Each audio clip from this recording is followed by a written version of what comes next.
Did you know about this? Did you guys know? Do you know about this thing? This green thing. Have you heard about green? Did you know green exists? Like, it exists it's a thing. It exists out there on its own. But did you know you can just make it, like, on your own? You can just make green if you mix, like, blue with, like, yellow.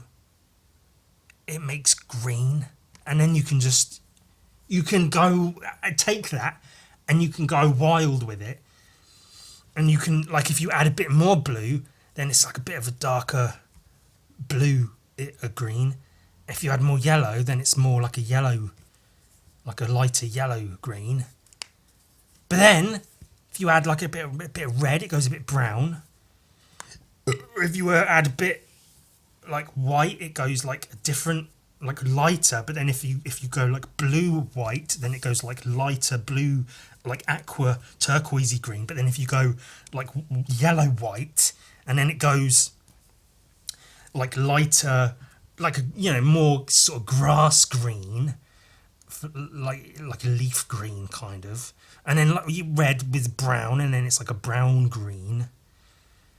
And then then you can paint Swamp Thing, and it's just green, which is all that. I have nothing to say other than watch me paint green for 8 minutes. I started using a very, very brown green. It might even look like just brown, but it's a brown green. I figured, the earth itself, dirt, literally earth, is brown, and green grows from that. So I wanted to give it a basis, like a blood underneath the green, to be like a brown, earthy colour. So I did that, and then just painted a bunch of green shit on top and make it look like Swamp Thing. Actually, I lied. I fibbed. I told a big fat fib. Oh, if I was wearing any clothes at all, my pants would be on fire from how much of a liar I am. I actually started with the underpainting. Well, I started with the drawing, and then I inked the drawing, and then it was an underpainting. But the underpainting, you might notice, is not red like it usually is. Bloody hell.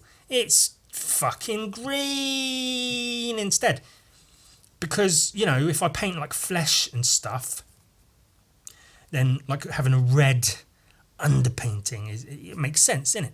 Because that's like what's under the skin is the yummy red juices. So it's good to have like a red tone to paint on top when you're painting skin. So some of it shows through, some of it doesn't, but either way, So green, it makes sense to have green when you're painting green. Even though if it doesn't show through, it shows through here and there, I guess. But even if it doesn't, it's just a nicer tone to paint on top of. Like, it feels nicer to paint on top of a green when you're painting green than it does to paint on a red when you're sometimes, depending on it's context, innit? Yeah, it depends what you're painting. So I tried to use a bunch of different greens. So as I said, add in a bit of blue here and there, a little bit of black, brown here and there, just to dull the green down a bit in parts, and then some yellow. To make it more yellow, because I could just paint the whole thing green, but then it's almost kind of pointless, almost, really, isn't it?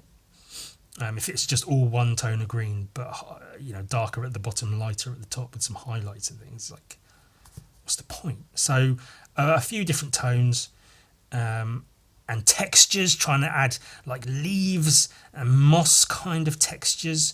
Because he lives in a swamp, I guess.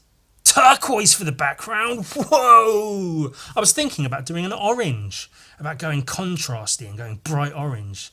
Basically, I think that is the opposite of green. But I didn't. I thought turquoise would work, and I think it does. And then some rim lighting. We like rimming, don't we? But it's called rim lighting because it's on like the outer rim of the whatever you're painting.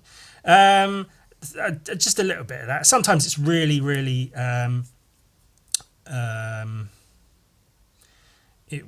sometimes it look good, really, and sometimes it doesn't. Sometimes it's effective. That's the word I was like. Sometimes it's really effective. Sometimes it's not. And this time it was sort of somewhat effective. I sometimes add 2 or 3 layers of highlighting to it. I added 1 in this instance. It makes it look a little bit glowier. A bit of yellow in the eye, which will be painted on top of in time to come. And then some flowers. Aww. Really not paying too much attention to rendering the flowers. Really, you know, they're just sort of additives and background elements. Just have a bit of decoration, isn't it? You know, nice little swampy swamp man in the swamp thing. Some, you know, moss and leaves and flowers. And the pouty kissy face, because you might think that looks a bit weird. Why is he doing duck lips? We hate duck lips. Because, well, the guy that commissioned it, look at all those leaves added in for extra texture. Red for the eye, see, with the yellow underneath, yellow ochre, which I tend to use more yellow ochre these days, not these days, just in general, more so than like regular yellow, like a lemon yellow, because it's a bit more, you know, ochre is from the earth, so it's a bit more toned down than another yellow. The guy that commissioned this painting, after all of the, hey, paint me this, I'll pay you this, and then he paid me, and then after all of that, he said, and make it weird. And I was like, haha, gotcha. But I didn't really gotcha, because I didn't know exactly what he meant. And so this is what I came up with to make it quote unquote weird, was like a kissy face. I don't know. I like it. I like the shape of it, and I think it sort of works. It doesn't work, you know, contextually for Swamp Thing, I guess, but you know, it looks cool. Kind of darker curl. It's a very, very, very dark green. It may as well just be black in this case.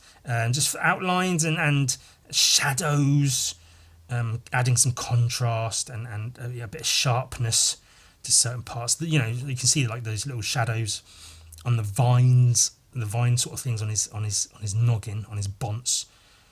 And yeah, just some shadows and dashes and dabs here and there. A bit of texture, bit of extra. You know. Forgetting my words again.